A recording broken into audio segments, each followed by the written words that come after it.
Very nice, it's my favourite. ತುಂಬಾ ಚೆನ್ನಾಗಿದೆ. Nice, super. Okay, ತುಂಬಾ ಚೆನ್ನಾಗಿದೆ.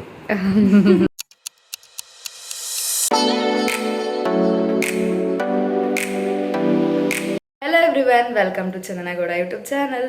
ಆಲ್ರೆಡಿ ನನ್ನ ಫ್ರೆಂಡ್ ಜೊತೆ ಮುದ್ದೆ ವ್ಲಾಗ್ ಎಲ್ಲ ಮಾಡಿದ್ದೆ. ಅವಳಿಗೆ ಫಸ್ಟ್ ಟೈಮ್ ಮುದ್ದೆ ಹೇಗಿರುತ್ತೆ ಅಂತೆಲ್ಲ ಟ್ರೈ ಮಾಡಿಸಿದ್ದೆ.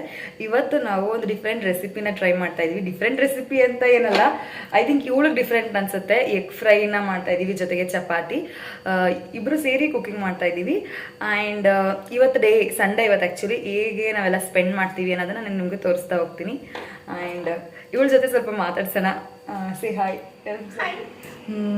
ಆ್ಯಕ್ಚುಲಿ ಇವಳು ಕನ್ನಡನ ಕಲಿತಿದ್ದಾಳೆ. How many words you know, tell me. Okay, what is your name for, we can say, ನಿಮ್ಮ ಹೆಸರು ಏನು? Yeah, good, good. Okay, then for give and take, ಕೊಡಿ ತಗೊಳ್ಳಿ. Good. And WhatsApp. ವಾಟ್ಸಪ್. ಏನು ಸಮಾಚಾರ?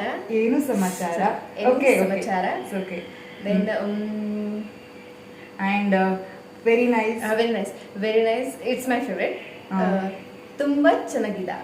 ಚೆನ್ನಾಗಿದೆ, ಚೆನ್ನಾಗಿದೆ, ತುಂಬಾ ಚೆನ್ನಾಗಿದೆ. ಸೊ ಡೈಲಿ ನನ್ನ ಹತ್ರ ಕೆಲವೊಂದು ವರ್ಡ್ಸ್ನೆಲ್ಲ ಕೇಳ್ಕೊಂಡು ನೋಟ್ ಮಾಡ್ಕೊತಾಳೆ. ಅದು ನಂಗೆ ತುಂಬಾ ಖುಷಿ ಆಗುತ್ತೆ. ಬಿಕಾಸ್ ಅವಳು ಇಂಟ್ರೆಸ್ಟ್ ತೋರಿಸ್ತಾಳೆ ಹೊಸ ಲ್ಯಾಂಗ್ವೇಜ್ನ ಕಲಿಯೋಕ್ಕೆ. ಅದು ಖುಷಿ ಆಗುತ್ತೆ. ಆಕ್ಚುಲಿ ಗೈಸ್ ಏನಂತ ಅಂದರೆ, ಇವತ್ತಿನ ವಿಡಿಯೋದಲ್ಲಿ ಏನು ಸ್ಪೆಷಲ್ ಅಂತ ಅಂದರೆ, ಇವಳಿಗೆ ಎಗ್ ಫ್ರೈ ಮಾಡೋದು ಹೇಗೆ ಅಂತ ಗೊತ್ತಿಲ್ಲ.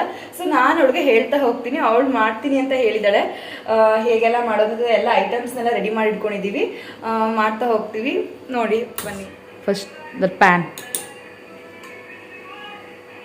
Actually that is oil only. Yeah, first I will tell the ingredients. Chilli powder, coconut crush, egg. I took like 10 eggs, I think. Okay. Onion. This is methi. Methi and this is chili and what? Curry leaves. Actually, methi is good for health. Methi I like most. You also call methi?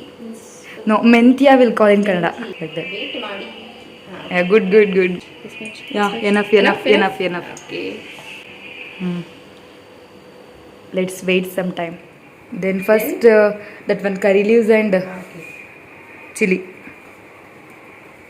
Careful. Yes. Wait, I'll give you the things. What? Take this.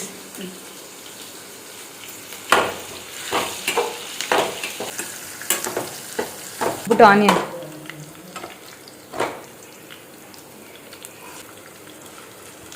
So ಆನಿಯನ್ನ golden brown colour ಬರೋವರೆಗೂ ಕೂಡ ಚೆನ್ನಾಗಿ ಹುರ್ಕೊಳ್ಬೇಕಾಗತ್ತೆ. ಅದಾದಮೇಲೆ ಮೆಂತ್ಯ ಸೊಪ್ಪನ್ನು ಕೂಡ ಹಾಕೋಬೇಕು. ತುಂಬಾ ನ್ಯೂಟ್ರಿಷಿಯಸ್. ನಾವು ಏನಂತ ಅಂದ್ಕೊಂಡ್ವಿ ಅಂತಂದರೆ, ಎಗ್ ಫ್ರೈ ಮಾಡ್ತಾನೆ ಚಪಾತಿನೂ ಮಾಡ್ಕೊಬಿಡೋಣ ಅಂತ ಹಾಗೇ ಮಾಡ್ತಾಯಿದ್ದೀವಿ. ನಾನು ಆವಾಗಲೇ ಹೇಳಿದಾಗೆ ನಾನು ಇಲ್ಲಿ 10 ಎಗ್ನ ತೊಗೊಂಡಿದ್ದೀನಿ.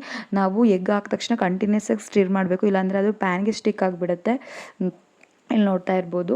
ಅದಾದಮೇಲೆ ಚಿಲ್ಲಿ ಪೌಡರ್ ಹಾಕಬೇಕು. ನಾವು ಆಲ್ರೆಡಿ ಚಿಲ್ಲಿ ಹಾಕಿರೋದ್ರಿಂದ ಚಿಲ್ಲಿ ಪೌಡರ್ ಎಷ್ಟು ಬೇಕೋ ಅಷ್ಟು ಹಾಕೊಂಡ್ರಾಯ್ತು. ಮತ್ತು ಕೊಕೊನಟ್ ಕ್ರಷ್ ಅಂದರೆ ಕಾಯಿ ತುರಿನ ಹಾಕ್ಕೊಳ್ಬೇಕು. ಅದಾದಮೇಲೆ ಸಾಲ್ಟ್, ರುಚಿಗೆ ತಕ್ಕಷ್ಟು ಉಪ್ಪು, ನಿಮ್ಗೆ ಎಷ್ಟು ಬೇಕೋ ಅಷ್ಟನ್ನ ಸಾಲ್ಟ್ ಹಾಕ್ಕೊಂಡ್ರೆ ನಮಗೆ ಫೈನಲಿ ಎಗ್ ಬುರ್ಜಿ ರೆಡಿ ಆಗುತ್ತೆ. ಅಥವಾ ಎಗ್ ಫ್ರೈ ಏನು ಬೇಕಾದರೂ ಹೇಳ್ಬೋದು. ಅದು ಫ್ರೈ ಆಗೋಷ್ಟರಲ್ಲಿ ನಾವು ಚಪಾತಿ ಮಾಡ್ಕೊಳ್ಬೇಡ ಅಂತ ನಾನು ಪ್ರೆಸ್ ಮಾಡ್ತಾಯಿದ್ದೆ. ಅವಳು ಬೇಯಿಸ್ಕೊಂಡು ಬರ್ತಿದ್ಲು. ಒಂಥರ ಚೆನ್ನಾಗಿತ್ತು ಇಬ್ಬರು ಒಟ್ಟಿಗೆ ಕುಕ್ ಮಾಡಿದ್ದು. ಒಂಥರ ಡಿಫ್ರೆಂಟ್ ಎಕ್ಸ್ಪೀರಿಯೆನ್ಸ್ ಅಂತಲೇ. ಫ್ರೆಂಡ್ ಜೊತೆ ನಾನು ಯಾವತ್ತೂ ಮಾಡಿರಲಿಲ್ಲ. ನನ್ನ ತಂಗಿ ಜೊತೆ, ನನ್ನ ಕಸಿನ್ ಜೊತೆ ಎಲ್ಲರ ಜೊತೆನೂ ಅಡುಗೆ ಮಾಡಿದ್ದೀನಿ. ಬಟ್ ಫಸ್ಟ್ ಟೈಮ್ ಫ್ರೆಂಡ್ ಜೊತೆ ಮಾಡಿದ್ದು. ಜೊತೆಗೇ ಅಲ್ಲೇ ಪಾತ್ರೆನೂ ತೊಳ್ಕೊಂಡ್ಬಿಟ್ಟೆ. ನೀವು ನೋಡ್ಬೋದು ಯಾವ ಥರ ಕಾಣಿಸ್ತಿದೆ ಅಂತ. ತುಂಬಾ ಚೆನ್ನಾಗಿ ಇಷ್ಟ ಆಯಿತು ನಮಗೆ. ಇವಳು ಇಲ್ಲಿ ಟೇಸ್ಟ್ನ ಮಾಡ್ತಿದ್ದಾಳೆ ಹೇಗಿದೆ ಅಂತ. ಬಿಕಾಸ್ ಈ ಸೈಡ್ ನಮ್ಮ ಸೈಡನ್ನ ನಾನು ಅವಳ ಹತ್ರನೇ ಟ್ರೈ ಮಾಡಿಸಿ ಅಡುಗೆ ಮಾಡಿಸಿದ್ದು. Nice, super. ಓಕೆ, ತುಂಬ ಚೆನ್ನಾಗಿದೆ. ನೋಡೋದಲ್ಲ ಫ್ರೆಂಡ್ಸ್, ಇದು ಇವತ್ತಿನ ವ್ಲಾಗ್ ಆಗಿತ್ತು. ನೀವೆಲ್ಲರೂ ಕೂಡ ಮೆಂತ್ಯ ಸೊಪ್ಪು ಬಳಸಿ ಎಗ್ ಫ್ರೈ ಅಂತಲೂ ಹೇಳ್ಬೋದು, ಎಗ್ ಬುರ್ಜಿ ಅಂತಲೂ ಹೇಳ್ಬೋದು. ಪ್ಲೀಸ್ ಎಲ್ಲರೂ ಟ್ರೈ ಮಾಡಿ ಅಂತ ಹೇಳ್ತೀನಿ. ಇನ್ನೂ ಯಾರೆಲ್ಲ ನನ್ನ ಚಾನಲ್ನ ಸಬ್ಸ್ಕ್ರೈಬ್ ಮಾಡದೆ ನೋಡ್ತಿದ್ದೀರಾ, ಪ್ಲೀಸ್ ಎಲ್ಲರೂ ನನ್ನ ಚಾನಲ್ನ ಸಬ್ಸ್ಕ್ರೈಬ್ ಮಾಡಿ ಅಂತ ಹೇಳ್ತಾ ಇವತ್ತಿನ ವ್ಲಾಗ್ನ ಇಲ್ಲಿಗೆ ಎಂಡ್ ಮಾಡ್ತೀನಿ. ನೆಕ್ಸ್ಟ್ ವಿಡಿಯೋದಲ್ಲಿ ಸಿಗ್ತೀನಿ ಅಂತ ಹೇಳ್ತಾ, ಅಂಟಿಲ್ ದೆನ್ ಕೀಪ್ ವಾಚಿಂಗ್, ಬಾಯ್.